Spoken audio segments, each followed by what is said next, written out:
Saudações em Cristo, meus queridos que estão nos assistindo por todo o Brasil. Vamos dar início aí o estudo que anteriormente tinha dado errado, né? Alguns probleminhas técnicos, né? Com o Meet, e agora estamos ao vivo pelo YouTube. Quero convidá-los, né? Não vamos nos deter muito, porque o estudo é bastante complexo e grande. E já quero convidá-los no lugar que vocês estão aí, na medida do possível, vamos orar ao nosso Deus, vamos nos ajoelhar, aqueles que puderem, permaneçam da mesma forma, ok? Santo e eterno Deus, que habita no mais alto dos céus, obrigado, Senhor Deus, por mais este sábado maravilhoso, Senhor. Vem estar conosco durante este estudo. Pai querido, aqui está a tua igreja por todos os cantos do Brasil. Que o Senhor venha estar com seus filhos nesta terra, Pai. Sabemos que os tempos estão próximos e o Senhor está muito próximo de chegar aqui na terra, Pai, para buscar a sua igreja. Fica conosco, Pai. Derrama sobre nós entendimento da tua palavra. Derrama sobre nós o teu Santo Espírito para que haja entendimento de tudo que será falado aqui hoje, Pai. Fique conosco, é o que eu te peço, não porque haja mérito em qualquer um, mas nos méritos de Cristo Jesus, te rogamos e te pedimos. Amém. Irmãos, sábado passado a gente teve alguns problemas técnicos e acredito que hoje, né, através de muitas orações, né, muitos irmãos também que não puderam participar e reclamaram da internet deles, né, claro. A minha também estava ruim, caindo bastante. E agora a gente tem aí uma forma aí de fazer pelo YouTube. E posteriormente a gente tem a intenção de pegar um plano pelo Meet e voltar de volta com as nossas lives aí pelo Meet, né? Mas se gostarmos aqui da ideia aqui pelo YouTube, a gente mantém aí esse projeto, tá bom?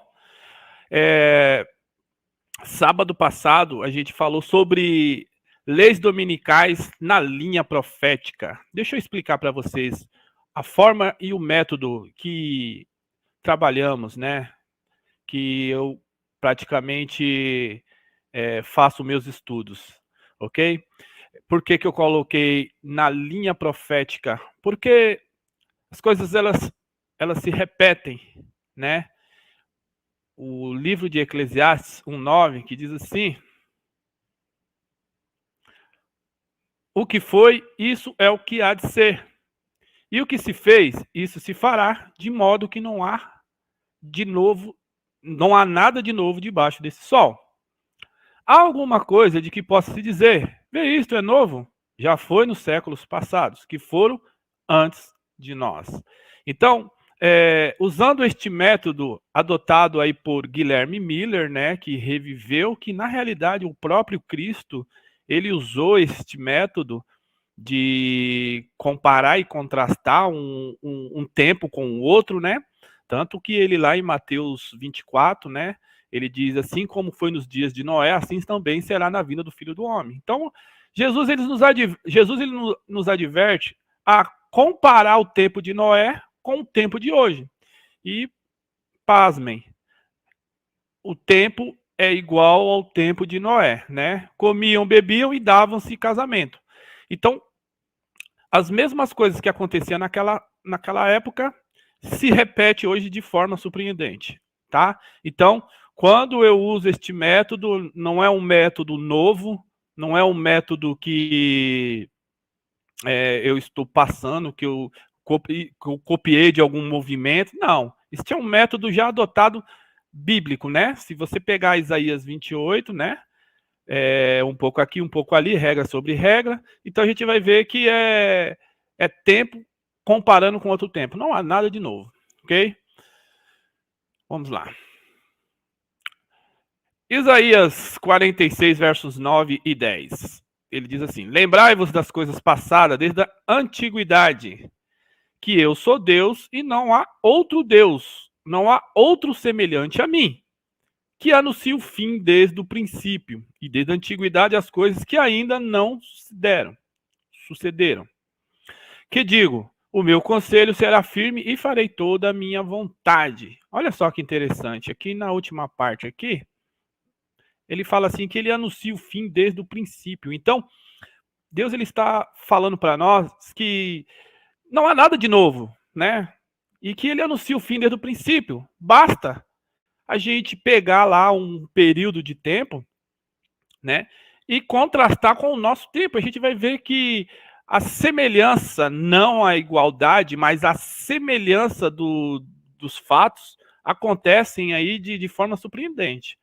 Então, é claro que o uso e costume da época são diferentes, mas os princípios são os mesmos, né? Os eventos ocorridos numa linha profética são os mesmos. Então, por isso que o sábio Salomão, ele diz, né, que não há nada de novo, né? Isaías também, né, fala que Deus ele anuncia o fim desde o princípio, ok? Vamos. Olha só, esse texto de Ellen White, a obra de Deus na Terra, a obra de Deus na Terra apresenta século após século uma surpreendente semelhança em todas as grandes reformas ou os movimentos reformas ou movimentos religiosos. Os princípios envolvidos no trato de Deus com os homens são sempre os mesmos. Os movimentos importantes do presente têm o seu paralelo nos do passado. E a experiência da igreja nos séculos antigos encerra lições de grande valor para o nosso tempo. Vamos pegar aquele que eu grifei ali. Os princípios envolvidos no trato de Deus com os homens são sempre os mesmos. Esse texto aqui, eu posso aqui harmonizar ele com Eclesiastes 1:9 e o verso 10. E também com Isaías 46. Eu posso harmonizar tranquilamente com esses textos, porque Ellen White fala que o trato de Deus com os homens são sempre os mesmos, que nada muda, né?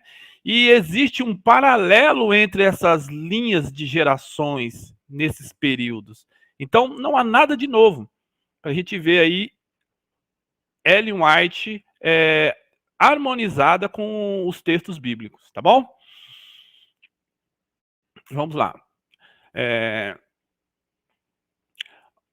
No livro de Atos 20, versos 29 e 30, né, tem uma advertência que Paulo dá para aquela época, que diz assim: porque eu sei isto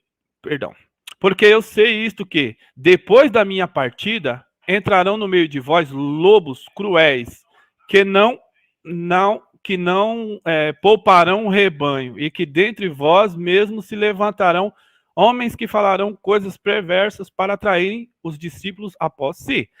Olha só, irmãos, quando eu pego isso aqui, eu já vejo uma advertência de Paulo, né, dizendo que quando ele morrer, né, quando for a partida dele, entrarão no meio do povo de Deus homens, né, sábios, né, que são perversos, que não vão poupar, né, e levarão o rebanho, né, à perdição.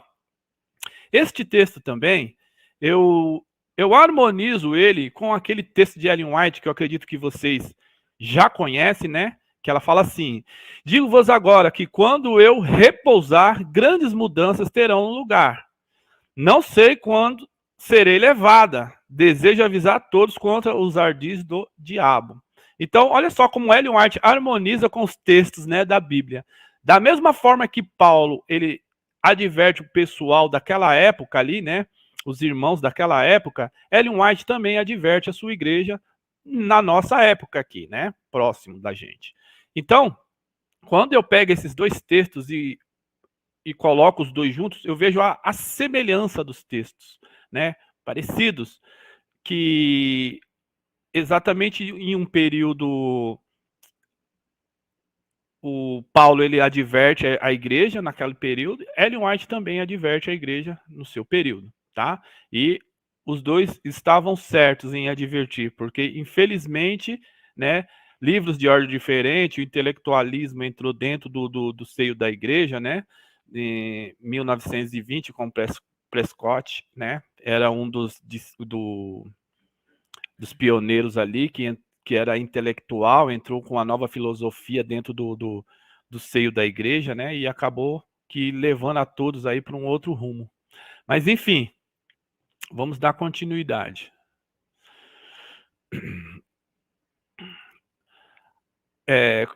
Apocalipse 2, verso 2 diz assim: conheça as tuas obras e o teu trabalho, e a tua paciência, e que não podes sofrer os maus, e pusestes à prova os que se dizem ser apóstolos e não são, e tu achaste mentirosos. Então preste bem atenção que quando neste século, né, ali já era o ano 95, quando o apóstolo, quando o João, na ilha de Pátimo, ele escreve o livro de Apocalipse. Então ali a gente já estava ali no final ali do primeiro século, entrando ali o segundo século, né, no ano 95 ali, depois de Cristo, e ele já estava já preocupado, né? Cristo ali passa uma mensagem já preocupado que havia no meio do povo de Deus pessoas querendo se passar por apóstolos, e eles eram mentirosos, né? Eram pessoas que estavam ali infiltrados dentro do cristianismo ali, na realidade não infiltrado com mau pensamento, mas infiltrado na questão de ser um simpatizante do movimento que estava crescendo naquele tempo, né, que era o cristianismo. Então, a gente vai falar um pouquinho depois desses pais da igreja, né, por onde tudo começou. Vamos lá. Olha lá. 2 Coríntios 11, verso 3, Paulo diz assim: porque tais falsos apóstolos são obreiros fraudulentos, transfigurando-se em apóstolo de Cristo. Então, o que a gente, vendo esses textos, o que a gente pensa? Que uma igreja pura que começa incontaminada, começa ali pregar o evangelho genuíno e logo lá na frente começa a entrar um pouco da apostasia, né? A gente conhece a história, né, que o cristianismo, quanto mais as pessoas iam pregando, né, levando o ide a todas as nações, pregando o evangelho, as pessoas iam se convertendo e achando o evangelho de Cristo uma bênção na vida delas. Então elas passavam a ser cristãs daquela época. E com isso, né, os apóstolos foram também ganhando simpatia dos sábios. Muitos que vieram das escolas filosóficas, né, de Platão, de Sócrates, de Aristóteles ali, né, simpatizaram com o movimento cristão que estava surgindo ali naquele início do segundo século. Então, quando entra esses falsos apóstolos, eles trazem com ele todas as filosofias pagãs, todos os costumes que eles tinham aprendido, né, nas escolas dos sábios filosóficos da época, e tentavam ali mesclar ali o cristianismo com tudo com tudo aquilo que eles tinham aprendido. Então a igreja perante este século foi entrando para um outro rumo, né, para um outro sentido, né? Então, esses apóstolos, a gente pode até colocar aqui Tertuliano, Inácio de Loyola, Orígenes, Pápias, todos esses pais da igreja dessa época aí, né, vieram para o cristianismo, mas em vez de ajudar, eles fizeram foi piorar a situação, né?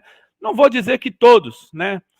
Todos piorar. Alguns foram íntegros, né? Até foram mártires, morreram lá em nome de Cristo, né? Mas teve outros, como Tertuliano, que começou a debandar, entrou para uma seita chamada montanismo, né? De Montano, que esse Montano acreditava ser aí o próprio Consolador aqui na Terra, o próprio Espírito Santo, e se perdeu aí nas veredas aí das heresias lá daquela época, né?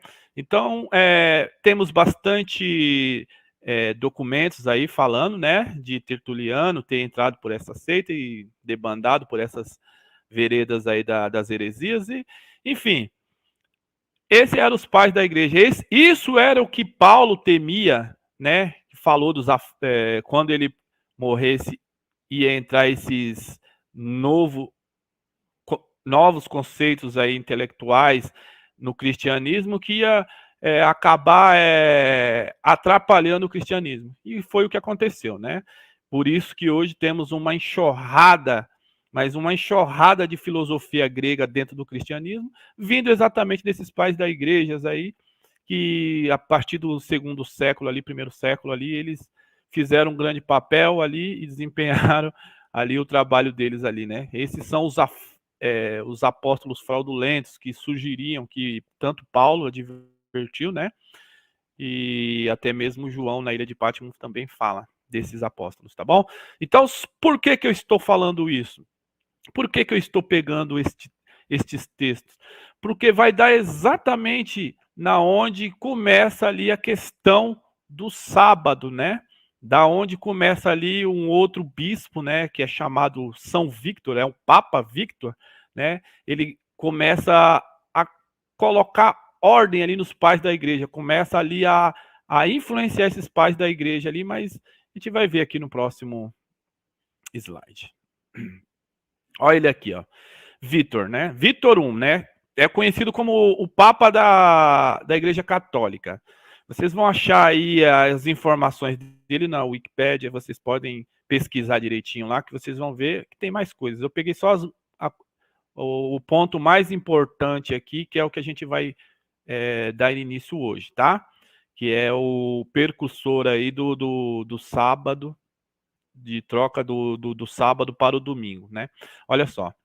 Vitor I estabeleceu que em qualquer tipo de água, que seja de um rio, mar ou outras fontes, pode ser utilizados no batismo, no caso de faltar água benta. Então já estava errado, porque ele já não estava seguindo ali um costume cristão ali, que era, né, por imergir no rio, né, e já estava adotando um costume de água benta, né? Então, a gente já vê que a intenção desse bispo de Roma já era errada. E agora, o outro ponto que eu quero pegar aqui, que é o ponto de partida, né, que dá aí razão aí na questão da linha profética, né, do sábado, que diz assim: outra contribuição importante foi que Vitor tomou partido do estabelecimento do domingo, em substituição do sábado.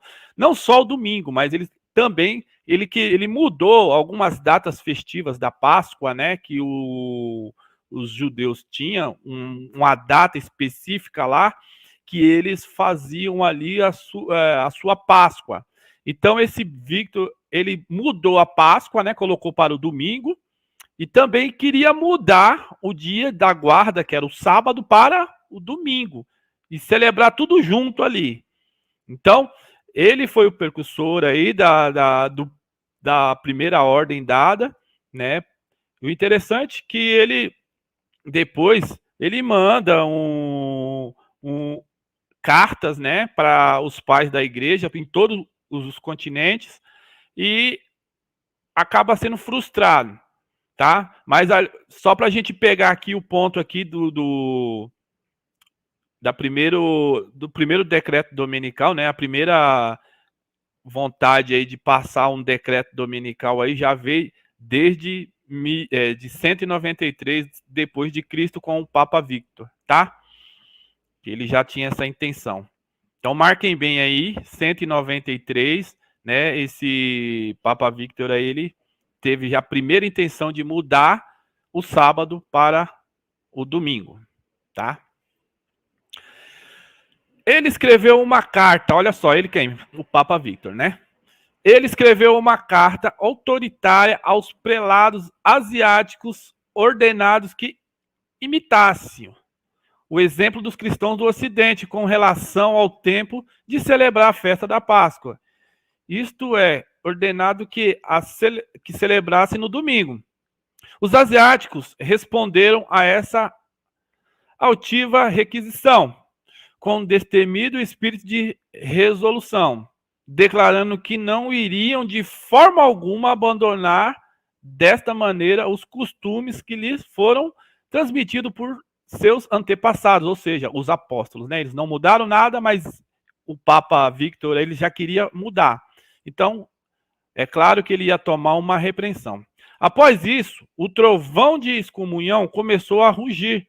Victor, irritado com essa resposta resoluta dos bispos asiáticos, rompeu a comunhão com eles e considerando-os indignos do nome de irmãos e excluiu de toda a comunhão com a Igreja Romana. Ele manda esta carta para esses pais da igreja em todo o continente. E é claro que ninguém vai mudar, né? Como que um homem pode mudar algo que Deus estabeleceu? E ele foi, né, frustrado por não receber a resposta desses pais da igreja. Então, pelo menos alguma coisa boa os pais da igreja fizeram lá atrás, né? Não mudaram logo de cara aí esses costumes aí que vinha do judaísmo, né? E que é claro que o sábado também não é um costume, é mandamento, mas enfim, eles não acataram aí essa ordem dada pelo Papa Victor, que na realidade o que ele queria mais era se aparecer, né? Depois vocês podem pesquisar direitinho que vocês vão ver a intenção dele era mais se aparecer aí querendo ser um líder de todos os pais da igreja ali, mas foi frustrada a intenção, ok? Vamos lá. Dentro deste período, né, passado aí o primeiro século e o segundo século, a gente entra num período de perseguição. Olha só, em 303, o imperador Diocleciano decretou aquilo que veio a se nomear como a grande perseguição com o intuito de restaurar a unidade estatal, que, segundo o próprio, estava ameaçada pelo cristianismo. A grande perseguição acabou se tornando entretenimento para a sociedade romana da época, onde os perseguidos, em especial cristãos, eram jogados aos leões e ursos em arenas ou obrigados a lutar contra gladiadores. Um costume que começou no século antes com o imperador Nero, em 64. Bom, eu acredito que o imperador Nero ele foi um terrível. Diocleciano também foi um imperador terrível. Só que dentro deste período a gente conhece que é um período da igreja de Esmirna, né? De Apocalipse 2, verso 10. E a gente sabe que é o período da igreja de Esmirna. A perseguição estava tão ferrenha, né? Que cristãos daquela época ali, eles eram tomados seus cargos, né? Eram levados aos tribunais e ali eles eram obrigados a adorarem o imperador e chamar o imperador de Deus, né? Então muitos não aceitou. Então começou a era da perseguição à Igreja de Cristo, né?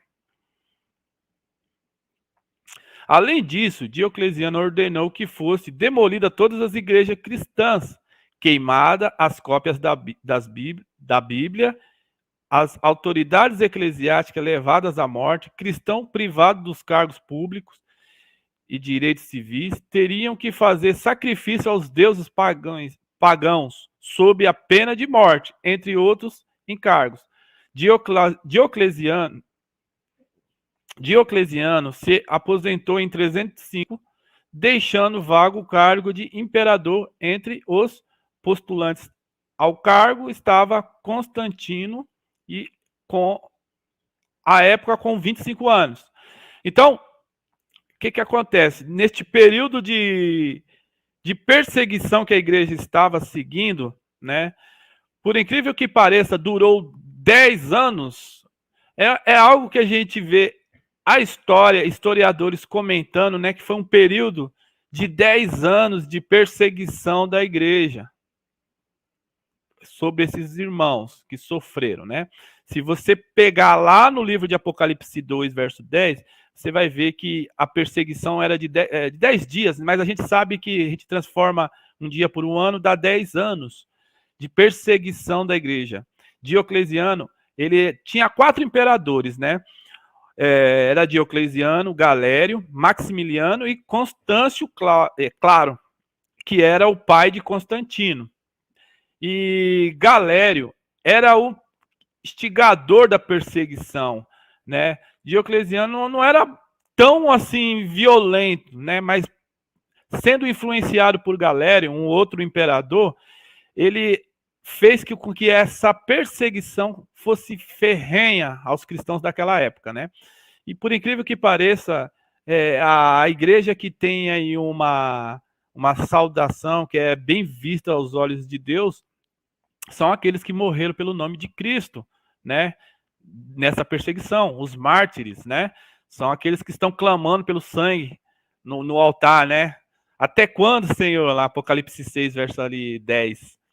Então, esses irmãos aí sofreram muito nesta época. Mas por que, irmãos, que eles sofreram tanto nesta época?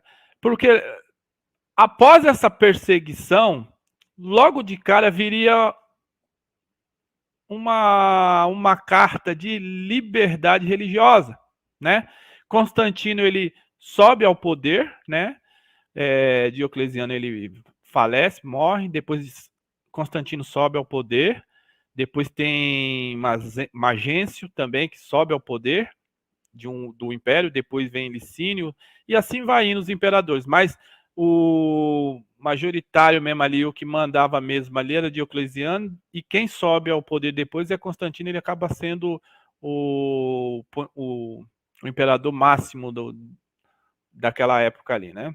Então ele tem o domínio de todos os impérios. Depois da morte de Licínio, é claro, e de Magêncio, que ele também batalhou contra Magêncio e acabou morrendo, né? Então ele toma ali todo o império dentro daquele período. E aí é na onde entra, né, o perigo. Todos achando que como que seria este imperador? Como que seria Constantino? Ele acaba sendo aí, ele tendo aí um refúgio aí com os cristãos, ele começa a ser simpatizante dos cristãos, né? E começa ali a formar de novo, dar tranquilidade, dar paz aos cristãos. Tanto que depois, neste período que Constantino ele ascende ao poder, né? Ele faz o decreto, né? Um concílio de Milão, né? É o de liberdade religiosa, 313, né? A gente conhece esse concílio de Milão de liberdade religiosa, dá início ali em 313. O meu querido Daniel Carvalho, ele vai fazer um estudo maravilhoso sobre liberdade religiosa. Acredito que ele vai se aprofundar mais sobre essa questão de liberdade religiosa. Eu só peguei este ponto só para a gente identificar que, primeiro, veio uma tentativa de decreto dominical frustrada. Após essa tentativa de decreto dominical frustrada, veio uma perseguição, e depois dessa perseguição, dentro de uma linha profética, veio esse concílio de Milão, né, que é a liberdade religiosa, o primeiro concílio de Milão que teve aí o imperador Constantino como sendo aí o cabeça ali que organizou esse concílio, tá? Marquem bem na mente de vocês aí que essa sequência de eventos que é importante para a gente lá na frente fazer um paralelo e contrastar com o nosso tempo, tá bom? Vamos seguir. Olha só que interessante.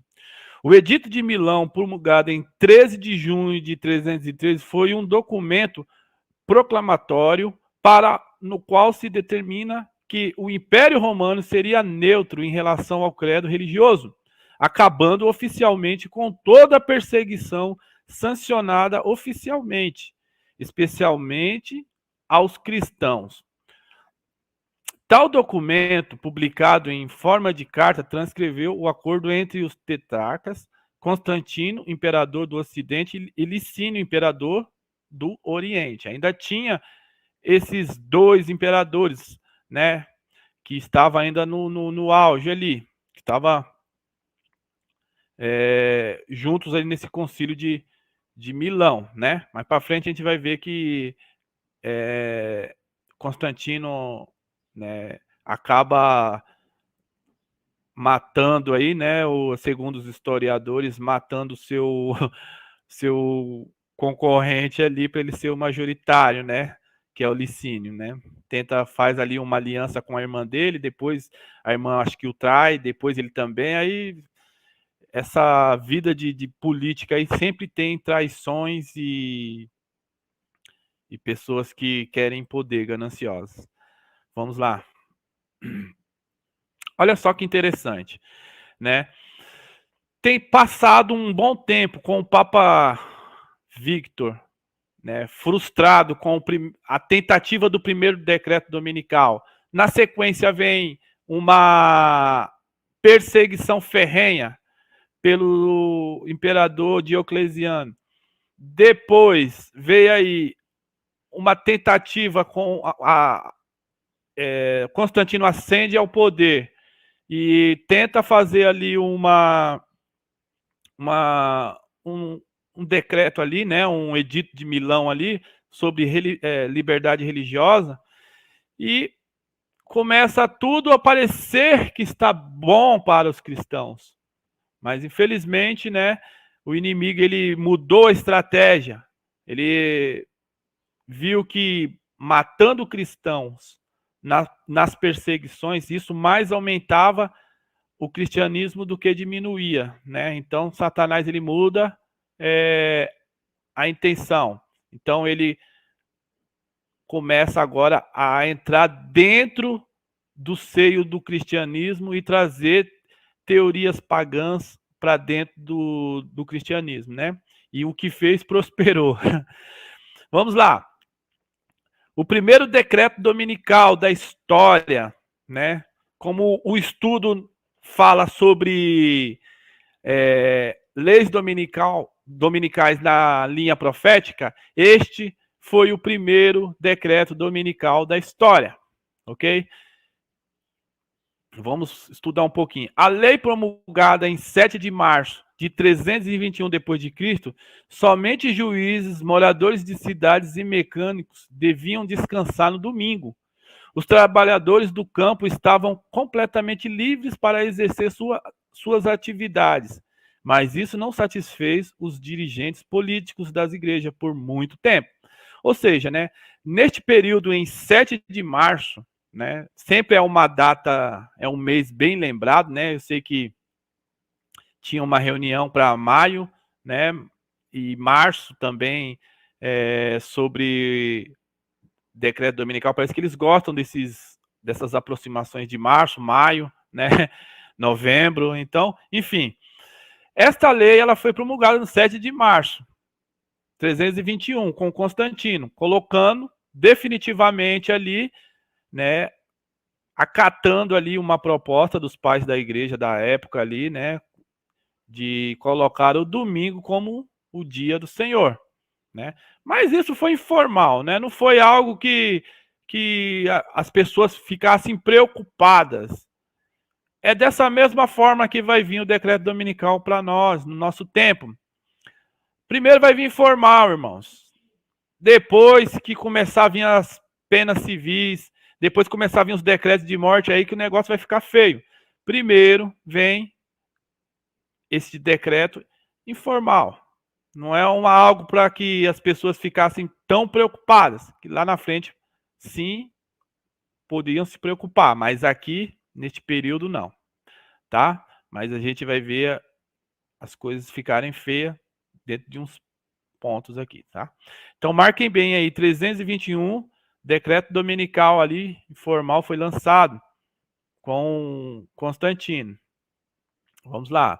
O único meio pelo qual esses líderes da igreja obtiveram da parte de Constantino a garantia de que poderia usar o poder do Estado foi o famoso decreto que proibia certos tipos de trabalho no venerável dia do sol. Esse edito dizia que todos os juízes e todos os habitantes das cidades e as atividades ligadas ao comércio descansassem no venerável dia do sol. Não bastante, os que residem no campo têm a permissão de atenderem livremente com plena liberdade ao cultivo dos campos.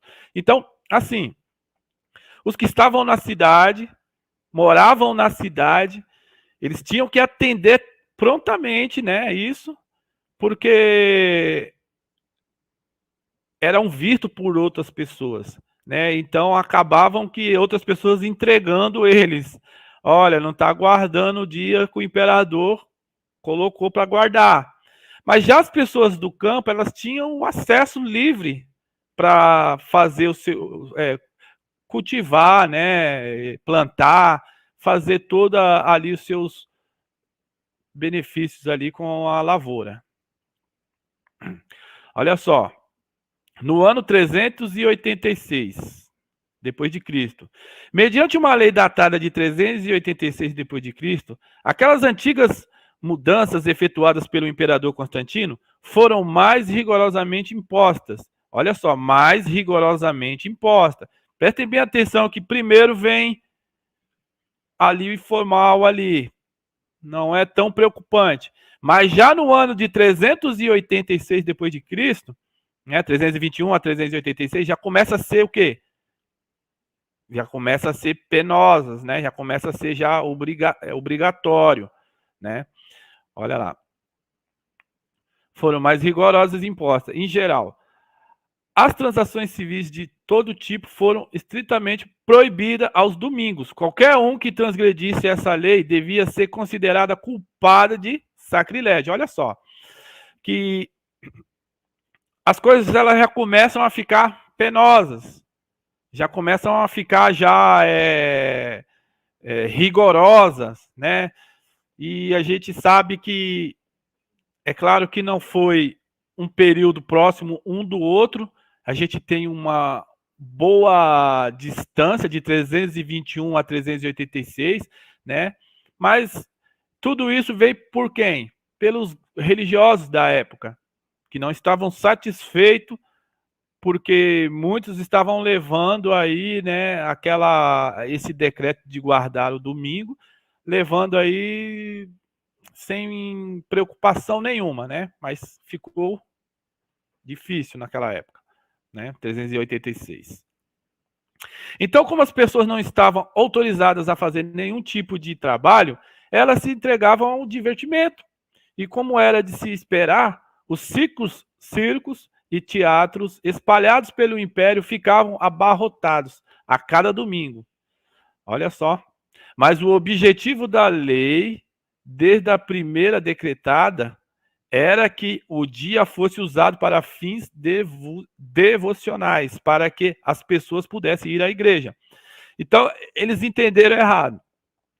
Fizeram uma lei para descansar, e é claro, né, que as pessoas que estavam ali naquele período ali, que não tinha nenhuma parte com a igreja, eles iam para os teatros, eles iam para os circos, que era o evento que tinha, né, o entretenimento que tinha na época deles.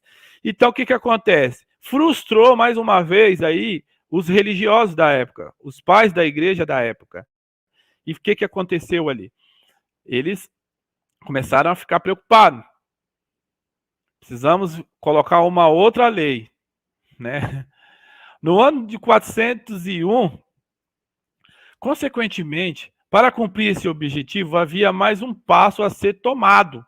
O que de fato aconteceu numa convenção da igreja realizada em Cartago no ano de 401, os bispos aprovaram uma resolução para que se enviasse uma petição ao imperador, rogando que os espetáculos públicos fossem transferidos do domingo cristão e dos dias de festa para outros dias da semana. As pessoas estão se congregando mais nos circos do que nas igrejas. Olha só que interessante. As pessoas tinha uma ordem dada, né, que era para eles, este domingo era para eles irem para a igreja, eles iam para circos. Eles estavam desacatando ali, né, e frustrando ali mais uma ordem mais uma ordem dos pais da igreja ali, né, dos clérigos ali da igreja ali, o poder eclesiástico da época, certo? Grande número de pessoas estavam empregadas nos circos e teatros, dentre os quais muitos eram membros da igreja, olha só. Mas em vez de abrir mão de seus empregos, preferiam trabalhar aos domingos. Os bispos se queixavam de que esses homens eram obrigados a trabalhar e declararam que isso era perseguição. Olha, e pediram uma lei para proteger essas pessoas de tal perseguição, abre aspas. A igreja havia se tornado um lugar que recebia multidão de pessoas não convertidas, que se preocupava muito mais com os seus interesses e prazeres mundanos do que com a religião. Então, o que acontece? Eles fizeram uma lei ali, né? Segundo eles estavam preocupados que tinha pessoas que estavam indo trabalhar aos domingos, né? Eles fizeram uma lei, uma jogada ali, né, para que essas pessoas que estavam indo trabalhar, elas fossem impedidas de trabalhar no domingo. E que elas estavam sendo perseguidas, né, ou sendo escravas. Isso não muda, né? A gente vê dentro hoje do conceito hoje do Papa de que as pessoas precisam de um dia para descansar, né? Ele não quer saber do sábado, ele quer saber que esse dia seja o domingo. Então ele usa essa mesma estratégia aqui, né? Que as pessoas são escravas, um dia para a família, essa coisa do tipo, né? Mas as coisas se repetem, né? A gente fica impressionado com isso. E como o governo era agora um governo divino, olha só, foi considerado apropriado que o poder civil fosse usado para levar todos a mostrar respeito para com Deus, quer pertencesse ou não à igreja, ou que tivesse ou não respeito para com Deus. Então, o que acontece? Mesmo que as pessoas não eram da igreja, eles eram obrigados a irem para a igreja no domingo. Obrigados a irem. Então, imagine como que essa igreja era neste período. Pessoas não convertidas lá dentro que estavam lá por obrigação e não por vontade própria, né?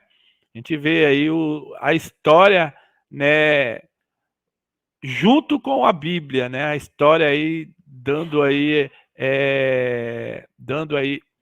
veracidades aos eventos bíblicos que foram marcados.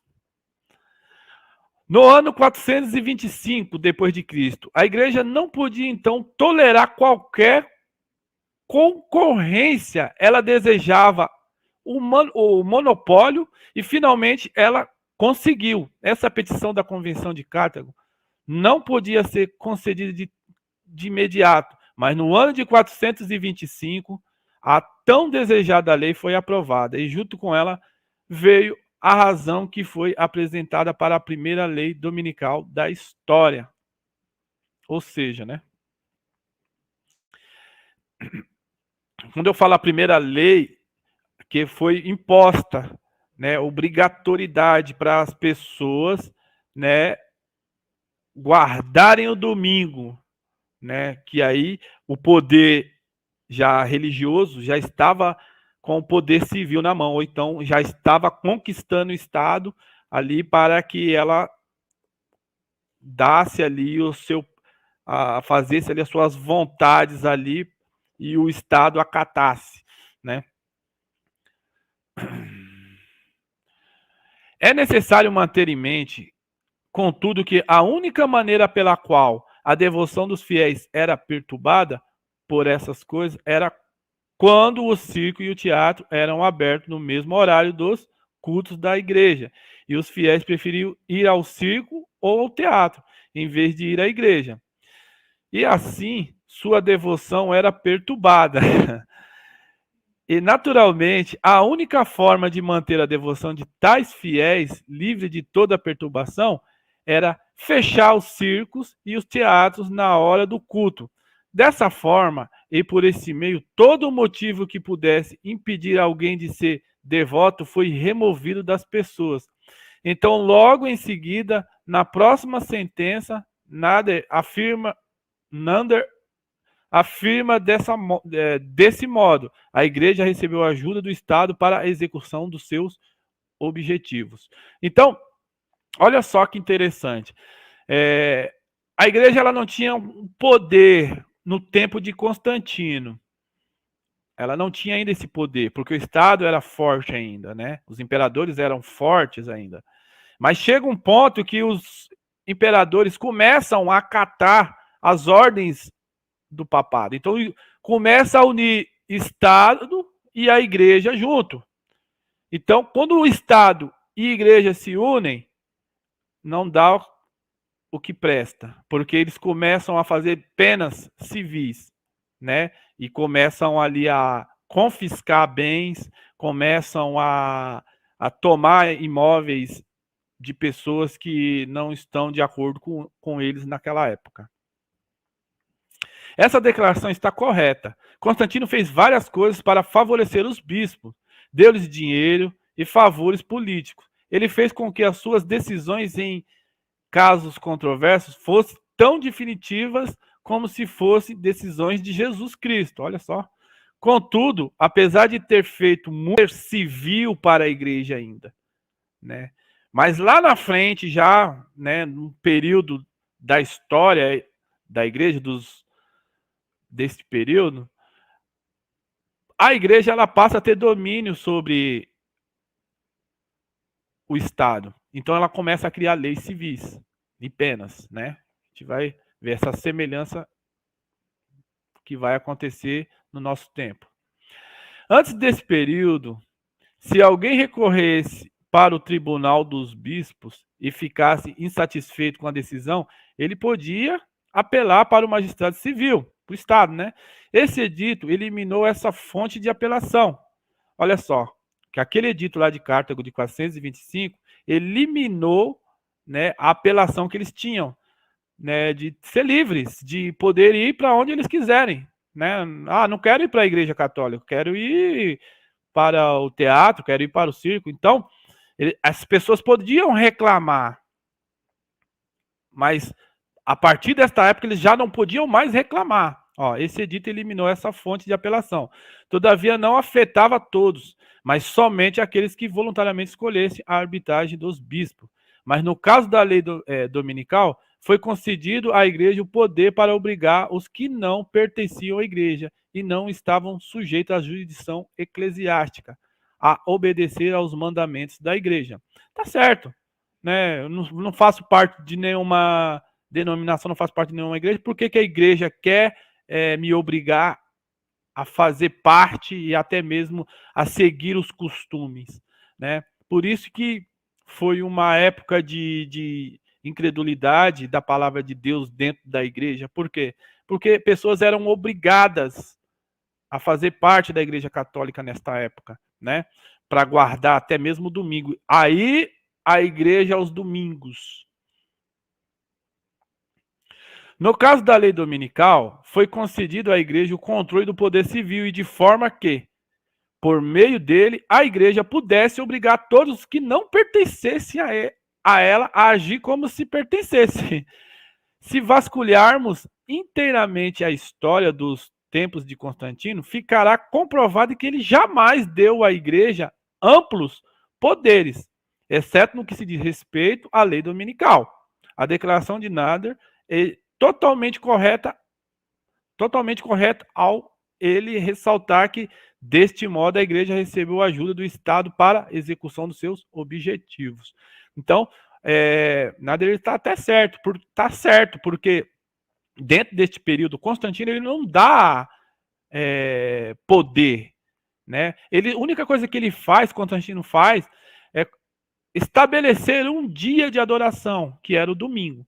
E lá na frente a igreja que foi colocando, né, colocando ali as suas obrigações, e mais para frente a gente vê ali a igreja unindo-se ao Estado e obrigando as pessoas a seguirem o seu credo, a seguirem a igreja, né, e fazendo com que essas pessoas fossem obrigadas, né, se não seguissem, seriam ali confiscados bens, né, e perseguições. A obra, contudo, não estava ainda completa. É fato que os bispos já tinham garantido para si o poder do Estado para tirar o povo de qualquer desculpa para não ser religioso. Mas desde o início de toda a maquinação, o povo não tinha nenhum desejo genuíno de ser religioso. Eles não tinham nenhum espírito de devoção no coração. E, embora o Estado houvesse proibido de trabalhar e fechado os circos e os teatros aos domingos, as pessoas não queriam ser religiosas. O próximo passo a ser tomado, portanto, seguindo a lógica da situação, foi obrigá-los. E os bispos teocráticos estavam à altura da conjuntura.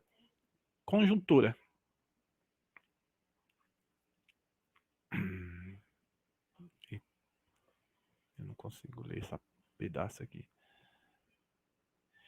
E o grande pai santo da Igreja Católica, Agostinho, foi o criador da seguinte teoria religiosa católica.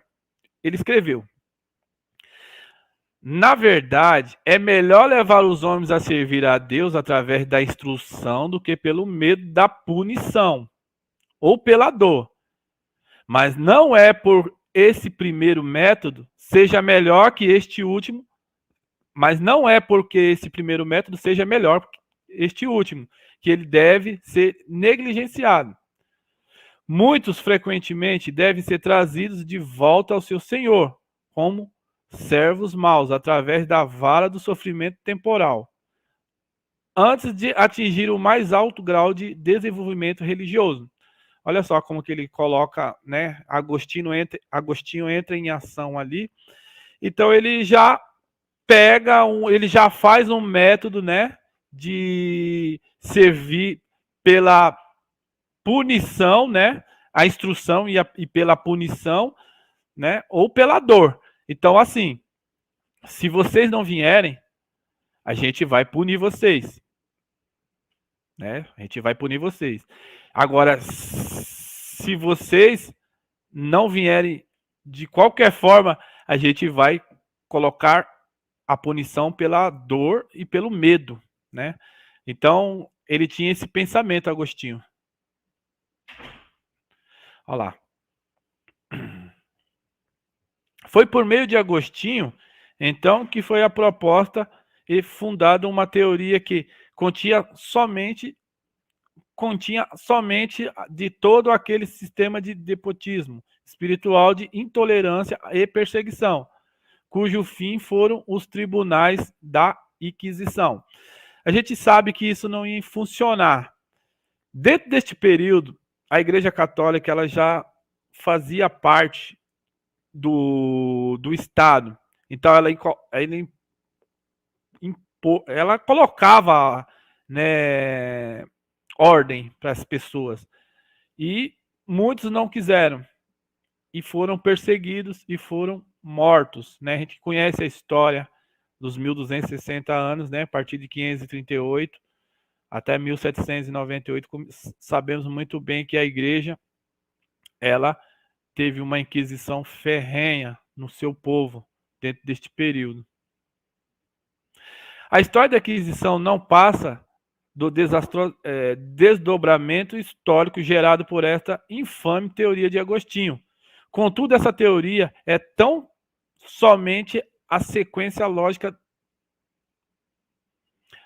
Contudo, essa teoria e tão somente a sequência lógica da tese em que se fundamentam todas as leis dominicais, a igreja induziu o Estado a obrigar toda a população a ficar ociosa para o próprio bem deles.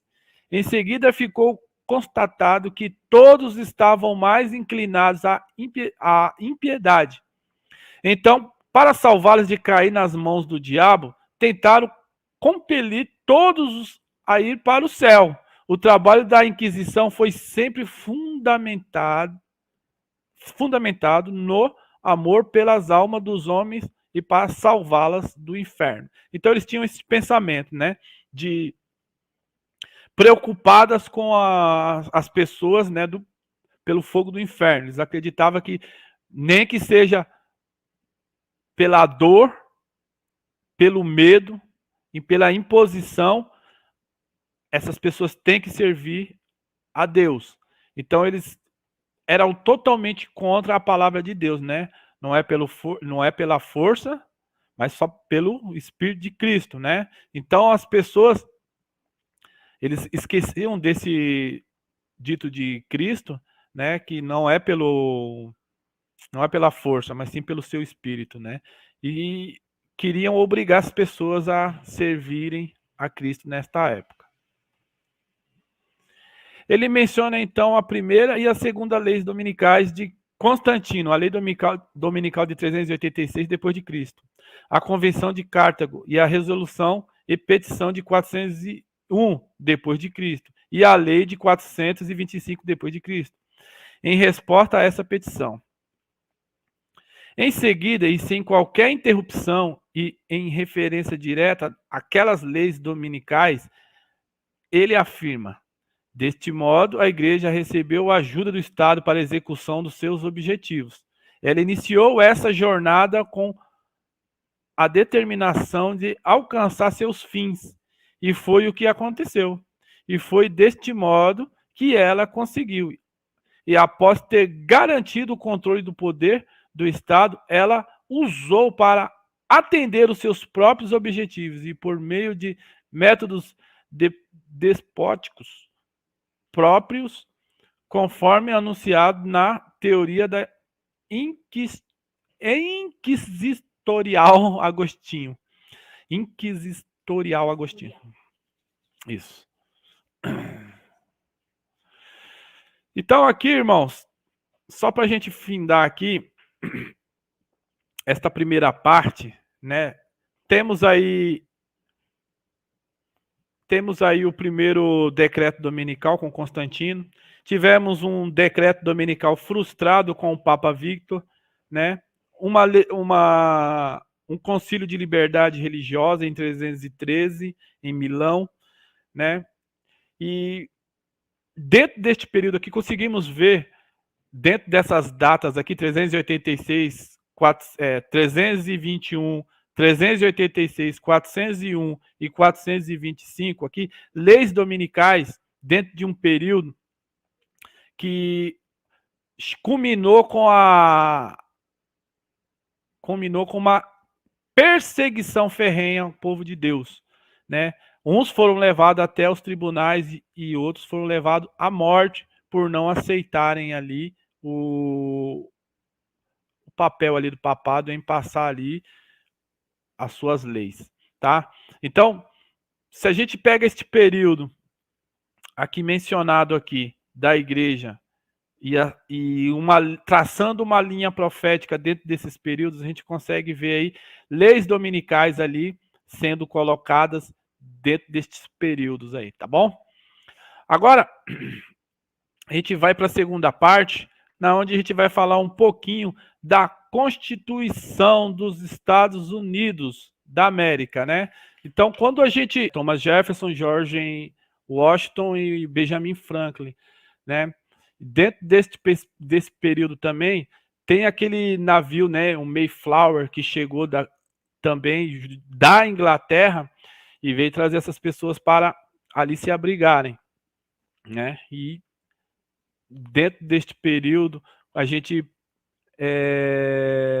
vê aí que os Estados Unidos colocam a sua Constituição, né? Sendo um país independente da Inglaterra. Eles resolvem não pagar mais impostos para a Inglaterra.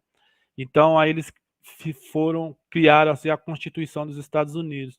Em 1789, eles começam a criar ali eles criaram ali, né, a liberdade de religião. Eles estavam vindo da igreja, perdão, eles estavam vindo da Inglaterra, e lá na Inglaterra eles estavam sendo perseguidos pela a igreja anglicana. E a igreja anglicana, que era também ligada com a igreja católica da época, era praticamente a Inglaterra um exército de Roma, estavam perseguindo essas pessoas que foram buscar refúgio lá nas Américas, né?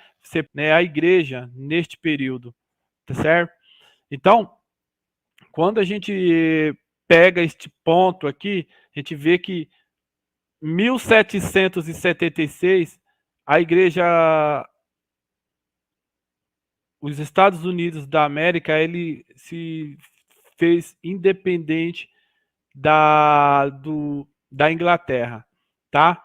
Em 1789, os Estados Unidos da América passa a ter liberdade de religião, ok? Então, dentro deste período, né, as pessoas tinham a sua consciência de adorar o seu próprio Deus, de ir e vir, e aí é onde nasce a liberdade religiosa dos Estados Unidos, né? 1789. 776 foi a independência dos Estados Unidos, tá? Está entrando mais nesses detalhes assim, só para a gente chegar a um ponto lá na frente, que a gente vai entender que eles queriam jogar por terra este ponto, ok? Então, pegamos aqui 1776 com a independência dos Estados Unidos, 1789 com a liberdade religiosa. Cada um pode adorar a Deus da sua forma, tá? Agora, irmãos, este é o assunto que a gente vai entrar, né? É o decreto dominical de 1888 com A.T. Jones. Irmãos, este livro, Lei Nacional, aqui está na tela que vocês estão vendo, eu aconselho a vocês a lerem este livro, porque este livro é muito importante para o que vai acontecer neste período nosso, entendeu? Então, este livro, ele tem PDF, você pode pesquisar na internet, você vai achar o PDF dele, você também pode achar o áudio dele no YouTube, você pode achar o áudio dele, né? É maravilhoso. Vocês vão ver como que A.T. Jones conseguiu derrubar uma lei dominical em 1888, tá? E a gente vai, neste momento agora, passar aqui para vocês aqui a introdução desta lei dominical em 1888, tá? E depois a gente vai fazer uma linha, vai comparar uma linha profética e a gente vai comentar sobre esses eventos também, que são pontos que que faz muita diferença na nossa vida hoje. Vamos lá. Olha só a batalha que teve aí, né? Alonso A.T. Jones e Henry William Blair, né? Que é o senador Blair. A gente vai estudar a introdução que o senador Blair colocou no Senado americano, né? Em 1888, tá? E você vai ver depois que A.T. Jones, um dos pioneiros nossos aí da igreja, foi lá e derrubou essa lei no Senado americano, tá? Nosso tempo. Olha. No Senado dos Estados Unidos, em 21 de maio de 1888, o Sr. Blair apresentou o seguinte projeto de lei, lido 2 vezes e encaminhado para a Comissão de Educação e Trabalho. Um projeto de lei que garanta ao povo desfrutar do primeiro dia da semana, comumente conhecido como Dia do Senhor, como dia de descanso, e promova sua observância como dia de culto religioso.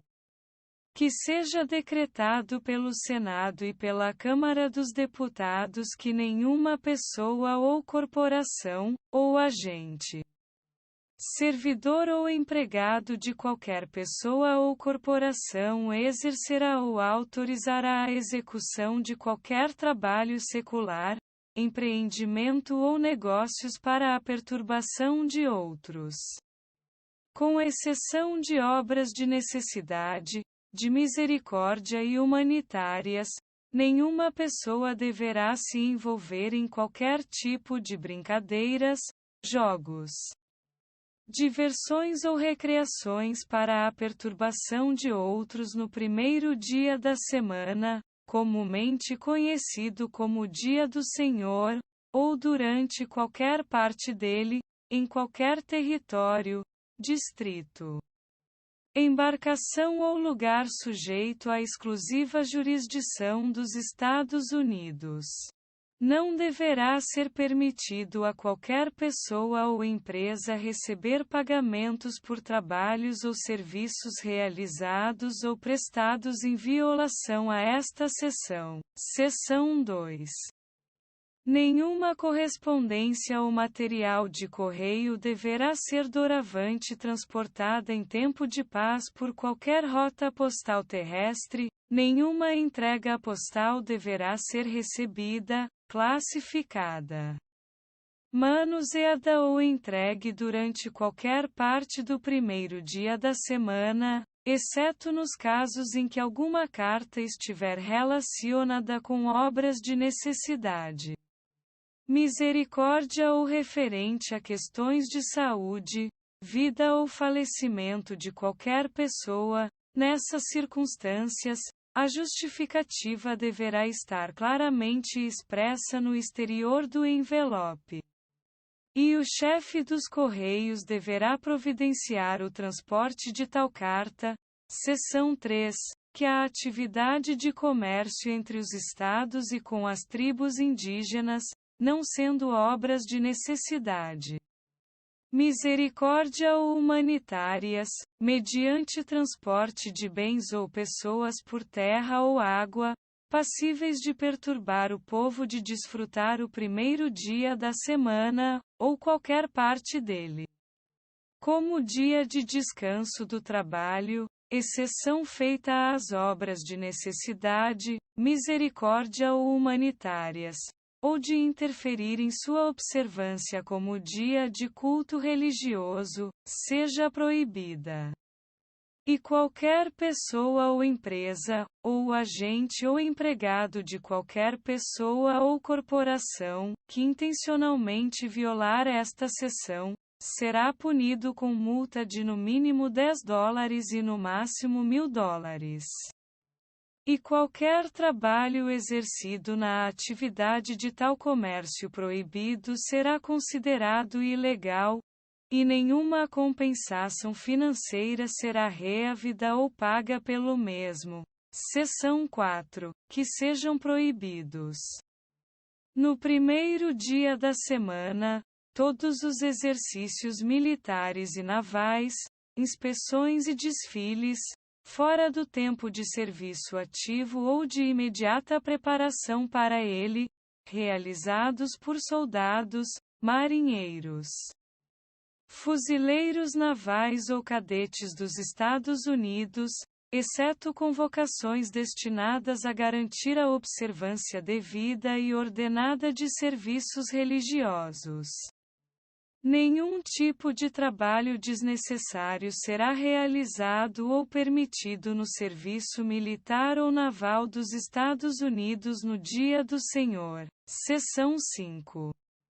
Será considerado ilegal pagar ou receber pagamento ou salários de qualquer forma por serviço prestado, ou trabalho realizado, ou pelo transporte de pessoas ou bens em violação às disposições desta lei, e não haverá qualquer ação para a recuperação dos mesmos, e caso sejam pagos, quer antecipadamente ou de outra maneira, O valor poderá ser recuperado por qualquer pessoa que primeiramente entrar com ação judicial pelo mesmo. Seção 6. Que não seja considerada violação desta lei o trabalho ou serviço realizado ou prestado no primeiro dia da semana em consequência de acidente, desastre ou atrasos inevitáveis durante as condições regulares em rotas postais e rotas de viagem ou transporte, bem como a preservação de produtos perecíveis ou expostos. O transporte e entrega regular e necessário de artigos de alimentação em condição de uso saudável, o transporte para distâncias curtas de um estado, distrito ou território para outro estado, distrito ou território, que por leis locais seja declarado como necessário para o bem público. Tais serviços, porém, devem ser interpretados da melhor forma possível a fim de assegurar a todas as pessoas o descanso merecido do trabalho durante o primeiro dia da semana, seu desenvolvimento mental, moral, cultural e a observância religiosa do dia de repouso. No artigo 6º da Constituição dos Estados Unidos, é dito que agora entra a questão lá da Constituição dos Estados Unidos, né, que foi colocada em 1776, mas precisa aí, né, no ano de 1789, né. No artigo da 6ª Constituição dos Estados Unidos, é dito que nenhum teste religioso jamais será exigido como requisito para qualquer função ou cargo de confiança pública nos Estados Unidos. A primeira emenda à Constituição que tomou mais incontestável a adoção desse princípio, assim declara: o Congresso não fará nenhuma lei relacionada ao estabelecimento de uma religião ou que proíba o seu livre exercício. Essa primeira emenda foi adotada em 1789, na primeira reunião do Congresso, regida pela Constituição em 1796. Em 1796, foi feito um tratado com Trípoli, onde se declarou o artigo 2, que o governo dos Estados Unidos da América não é de forma alguma fundado sobre a religião cristã. Então, em 1789, né, a liberdade de ir e vir, de cada um ter o seu culto de adoração a Deus, né, e poder fazer o que quiser nos Estados Unidos, dentro das normas das leis, né, claro, né, não fazer o que quiser, ficar à vontade para fazer o que quiser, mas sim dentro das normas das leis que eles adotaram naquela época, né. E dentro desta lei existia a liberdade religiosa, né, de 1789. Esse tratado foi elaborado por um ex-clérigo congregacionalista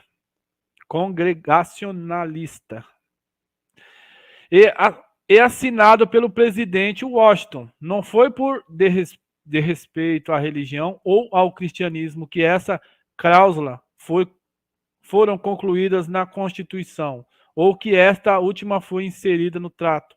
Pelo contrário, foi precisamente devido ao respeito deles para com a religião, e a religião cristã em particular, ao ponto de deixá-la fora da jurisdição do governo civil, registrando apenas ao âmbito da consciência, a fim de que fosse decidida exclusivamente entre os indivíduos e Deus.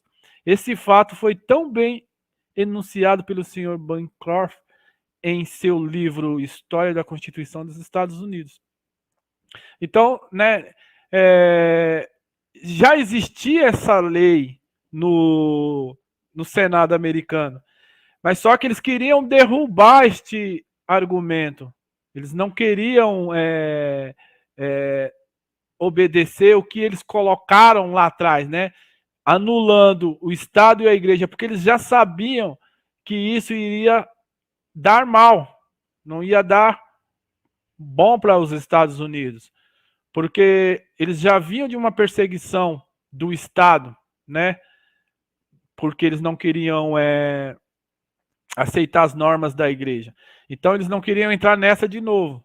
Então foi por isso que eles colocaram essa Constituição em 1789, né, liberdade religiosa de ir e vir e fazer o que eles quiserem fazer.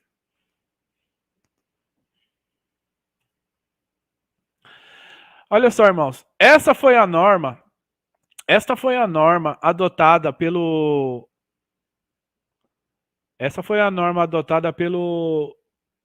Constituição dos Estados Unidos, né? E senador Blair em 21 de março de 1888 leva essa introdução da lei que ele queria colocar, né, para o Senado americano. E no Senado americano ficou tramitando lá até dezembro. E esta lei, que ficou tramitando até dezembro, tinha esta introdução que eu acabei de ler para vocês aí. Todas essas obrigações para fazer. Simplesmente para o Estado virar para o dia de repouso, que era o domingo, né? E graças a Deus foi refutado no Senado americano.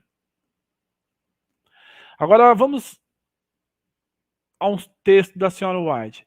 Por muitos anos temos esperado que seja promulgada uma lei dominical em nosso país. E agora que o movimento está precisamente diante de nós, perguntamos: o que o nosso povo pretende fazer neste sentido? Devemos buscar especialmente a Deus, pedindo que agora seja concedido graça e poder ao seu povo. Deus vive e não cremos que chegou a plenamente o tempo em que ele queria que nossas liberdades sejam restringidas. Então, Ellen White, ela já estava preocupada, né? Ellen White, ela já estava preocupada com o movimento que havia crescendo. A gente vai falar deste movimento já já, irmãos. A gente vai falar. Ela já estava preocupada porque este movimento vinha tomando aí uma proporção aí de arrastar tudo e conquistar tudo. Vocês vão ver a semelhança que tem esses movimentos com os movimentos do tempo de hoje, tá? Olha assim, o movimento dominical está agora abrindo caminho nas trevas. Os líderes encobrem a verdadeira questão e muitos que se unem ao movimento não percebem para onde propende a tendência oculta.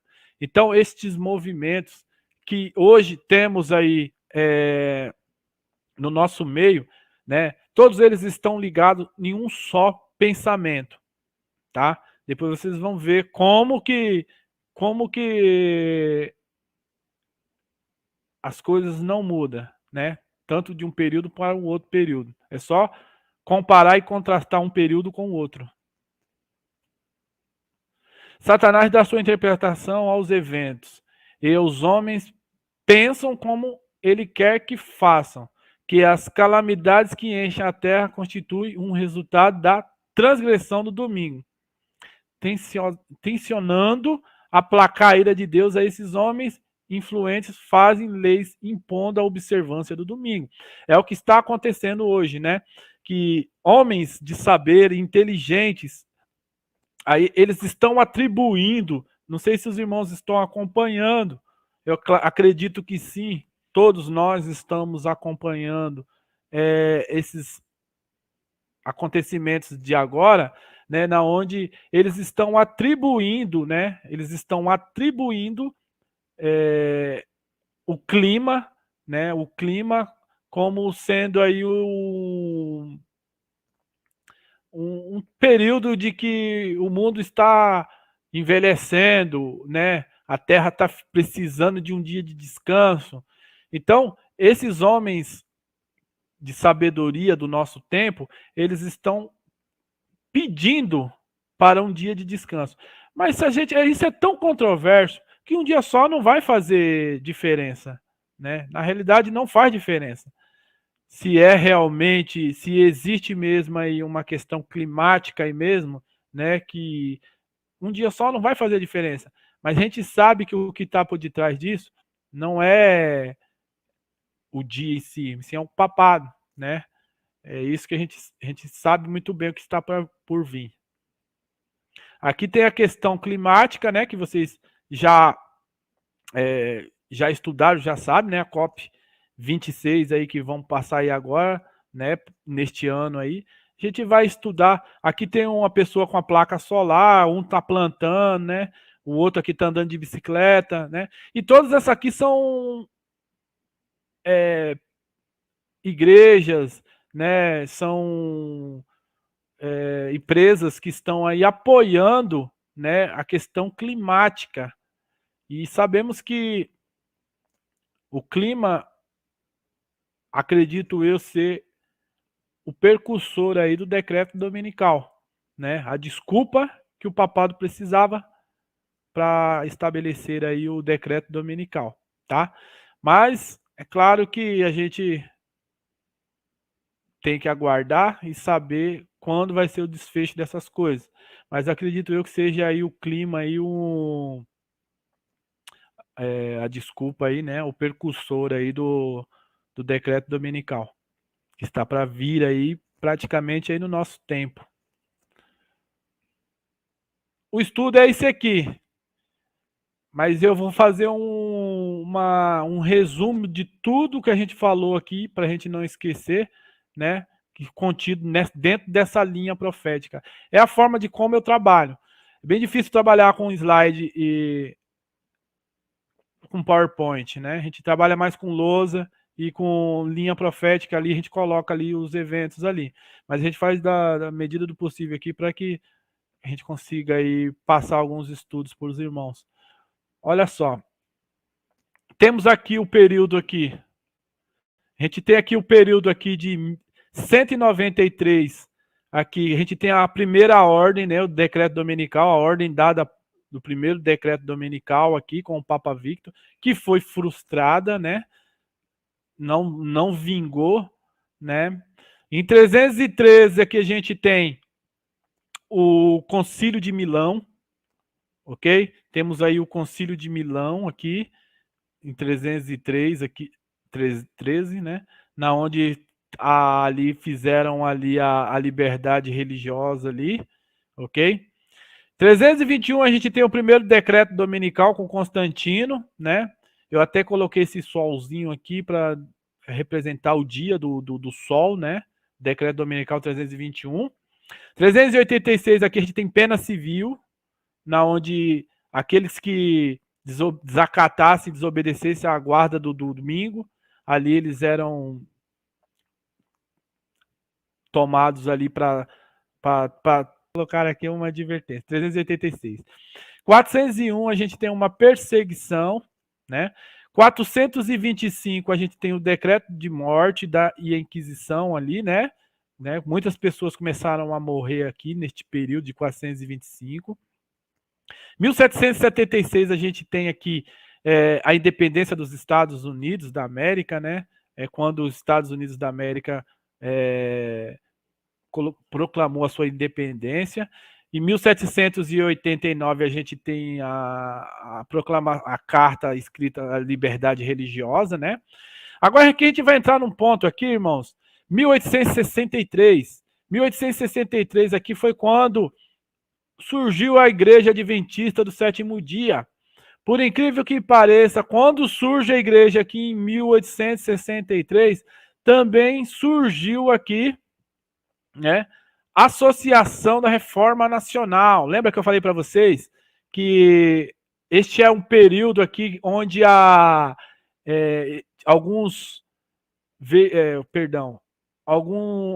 algumas pessoas mal intencionadas aqui estavam querendo aqui colocar o domingo como o dia do Senhor. Por isso que Ellen White já falava desse pessoal, desse movimento que estava crescendo, a ARN, entende? 1863.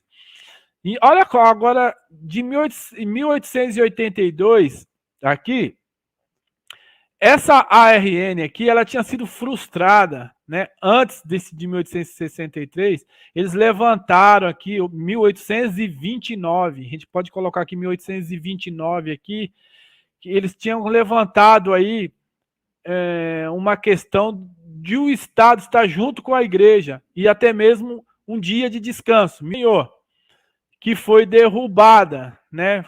Foi derrubada porque eles falaram não. Em 1789 já tínhamos colocado uma carta dizendo que as pessoas teriam que ter liberdade de religião, de adorar a Deus, tanto no sábado, na sexta, né, e até mesmo no domingo, ok?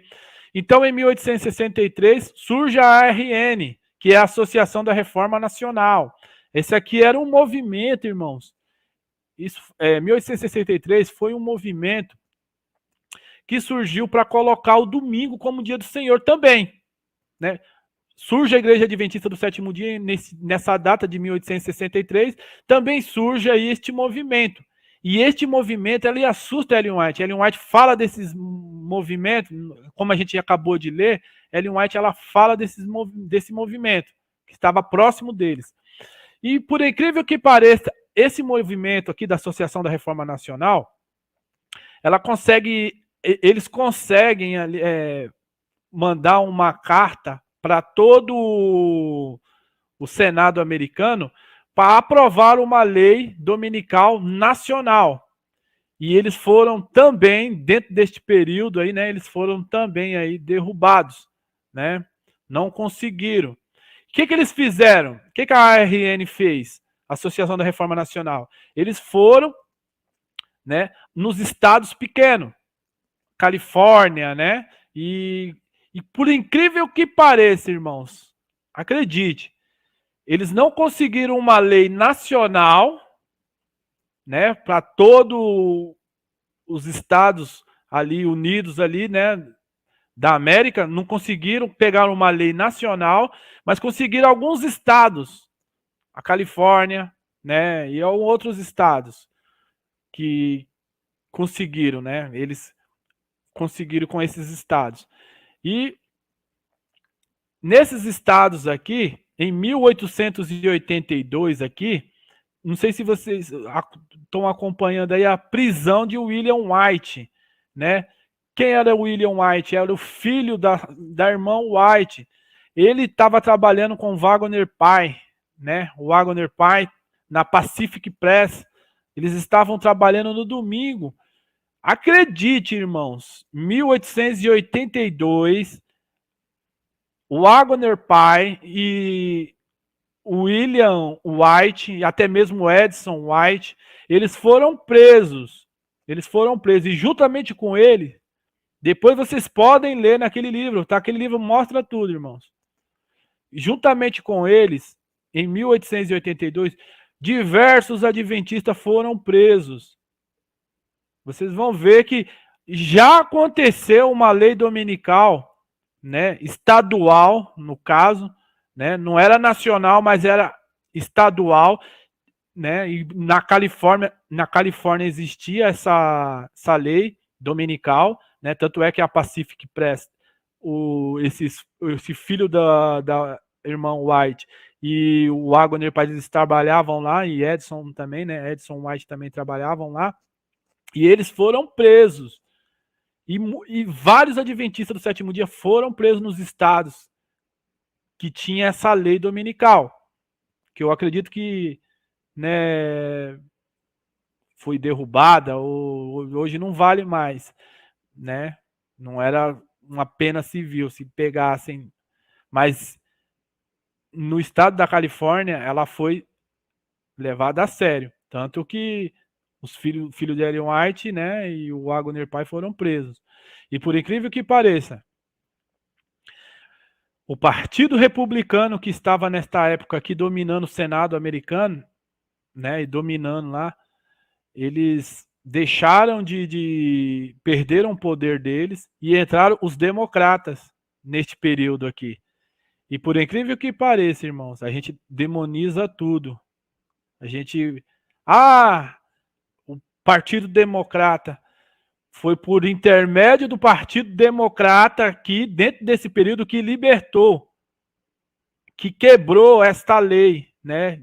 Quebrou, eles derrubaram a lei que tinha pena civil para aqueles que desobedecessem em guardar o dia do domingo. Então, o Partido Democrata, sabemos que é um partido que aprova tudo, drogas, aborto, um monte de coisa, eles aprovam tudo, entendeu? Mas foi por eles que que William White e o Wagner Pai saíram da cadeia. Eles estavam presos. Eles saíram da cadeia porque este Partido Democrata foi lá e derrubou. Como eles são democratas, então eles achou, né, que não era justo as pessoas serem presas porque eles estavam trabalhando no domingo. Então eles derrubaram essa lei, quebrou essa lei. Entendeu? Às vezes a gente demoniza tudo, né? A gente pensa que o fato da gente... mas Deus, ele trabalha de forma, com instrumentos de forma que a gente não entende. Eu sou contra o aborto, sou contra o feminismo, sou contra o homossexualismo, sou contra todas essas coisas que eles... A questão das drogas, eu sou totalmente contra. Mas precisou desses homens aí quebrar uma lei que os republicanos lá atrás tinham colocado. Certo?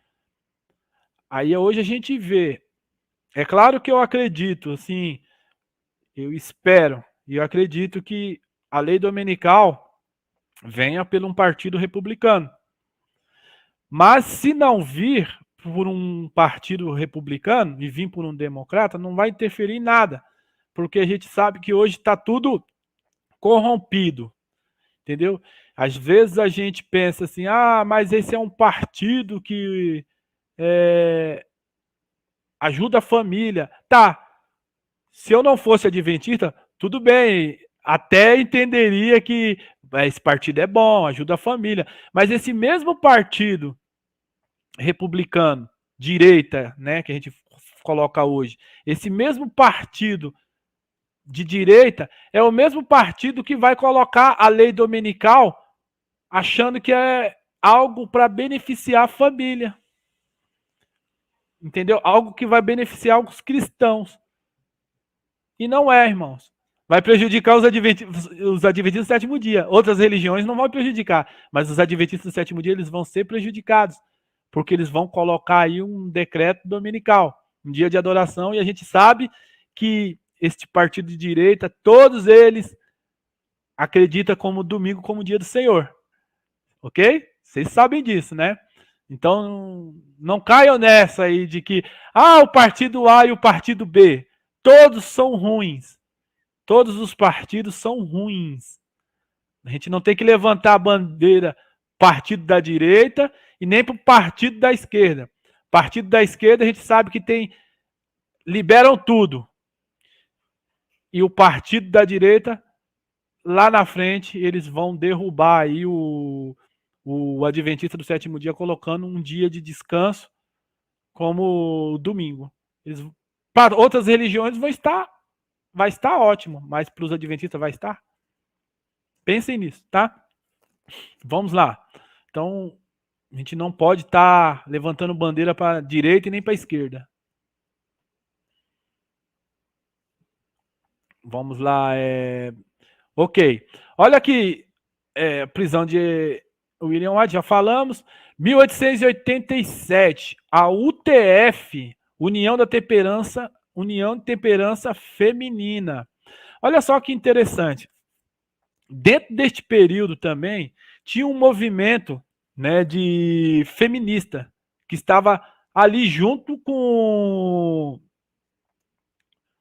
a ARN, ali os dois estavam juntos para formar ali um decreto, né, que foi elaborado, né, a gente está falando de 1887, um decreto que foi elaborado em 1888, que a gente já acabou de ler, né? Então, em 1887 aqui, só para a gente pegar que nesse período aqui existia um movimento feminista em alta, né? Tava em alta esse movimento feminista, certo? E se aliou com a ARN, que é a Associação da Reforma Nacional. E quando ele se alia, esse movimento se alia com a Reforma Nacional, a Associação da Reforma Nacional, né? Esse movimento feminista, a gente pode pegar este período. Por que eu coloquei esse período aqui nessa linha profética? Porque exatamente no período que estamos vivendo aqui hoje, temos aí um movimento feminista levantando. Entende? Então, dentro deste período, eu acredito que em 2018, 2019, que começou a falar bastante sobre o feminismo, né? Hoje tá demais. Tanto é que teve uma live aí esses dias atrás aí, que até membros da Igreja Adventista, cantores de nome aí, né? Aceitou essas feministas lá para estar falando lá sobre o feminismo dentro do conceito adventista, né? Que a gente sabe que isso não existe. Mas, enfim, só para a gente fazer uma comparação de que o que aconteceu aqui em 1887, né? Para desencadear aqui, em 1888, né? Uma lei que foi para o Senado americano com o senador Blair. 1888, né? E essa lei, a gente acabou de falar sobre essa lei. A gente leu lá toda o que a lei exigia, né? A gente acabou de ler. 21 de março de 1888. Mas em dezembro de 1888 ela foi derrubada no Senado. O interessante é notar que neste período de 1888 aqui, irmãos, 1888 aqui, o Wagner, né, nesse período aqui de 1888, ficou todo este tempo de 21 de março tramitando no Senado americano e Jones ali, lá em dezembro, ele derruba. Só para a gente comparar que se não tivesse derrubado, teria sido um decreto dominical. Por isso que eu coloquei aqui meio sol, quase, né? Tentativa de um decreto dominical que foi frustrada também em 1888, não vingou. E a gente sabe muito bem que várias coisas aconteceram em 1888, né? E que Jesus, acredito eu, que voltaria ali no tempo da senhora White. Se tivesse vingado essa lei, mas Deus tardou mais um pouquinho, né? E como eu entendo que as coisas elas se repetem aqui, eu vou pegar aqui 2017. Prestem bem atenção nisso que a gente acabou de ler. Acabou de fazer aqui uma comparação. 2017, todos vocês, todos nós, já estudamos aí sobre a questão da liberdade religiosa. Ou seja, 2017, o protestantismo acabou, né? A reforma protestante acabou em 2017. Ok? Ali, irmãos, quando acaba, o papado ele faz ali uma... Ele se alegra porque não tem mais protesto contra a igreja. Então, a união das igrejas começou aqui, neste período de 2017. Eu acredito que seja assim. Começou a formar a imagem da besta em 2017. Começou a formar, não formou. Ela só se forma quando ela ganha fôlego no decreto dominical. Ok? Mas em 2017 aqui começou a formação da imagem da besta. É quando o Estado vai dar poder à igreja. De novo, a história vai se repetir conforme foi aqui atrás. A história vai se repetir. 2019, pertinho da gente aqui, ó. 2019 a gente tem aí um concílio de liberdade religiosa. O maior concílio de liberdade religiosa que teve de todos os tempos, Quem estava por detrás? Estados Unidos da América. Foi nos Estados Unidos da América. E quem estava por detrás? O papado estava por detrás disso aqui. 2017, o papado estava por detrás. Aqui começou, acaba o protesto. E 2019 aqui tem um concílio de liberdade religiosa. Olha só como isso não pode ser coincidência, irmãos. Não pode ser coincidência. É a história se repetindo ao pé da letra. É claro que os princípios são o mesmo. O costume é diferente, mas os princípios são o mesmo, ok? E temos aqui um decreto dominical em seguida. Não sei o dia que vai ser esse decreto dominical. Não temos aí um dia. Mas os eventos que ocorreram aqui em 2017 e 2019 e o que está acontecendo aqui, o feminismo, os movimentos aqui, estão tudo levando para o clima, né? O clima que a gente entende que será o gatilho aí do decreto dominical. Acredito eu que esteja muito próximo esse decreto dominical. Ok, meus irmãos? Vamos voltar aqui. Marcos 13, verso 9 e 11. Mas olhai por vós mesmos, porque vos entregarão a concílios e sinagogas, e sereis açoitados, e sereis apresentados perante a presidentes e reis, por amor de mim, para lhes servir de testemunho. Quando, pois, vos conduzirem e vos entregarem, não estejais solícitos de antemão pelo que haveis de dizer, nem premediteis, mas o que vos for dado naquela hora, isso falai, porque não sois vós que falais, mas o Espírito Santo de Deus.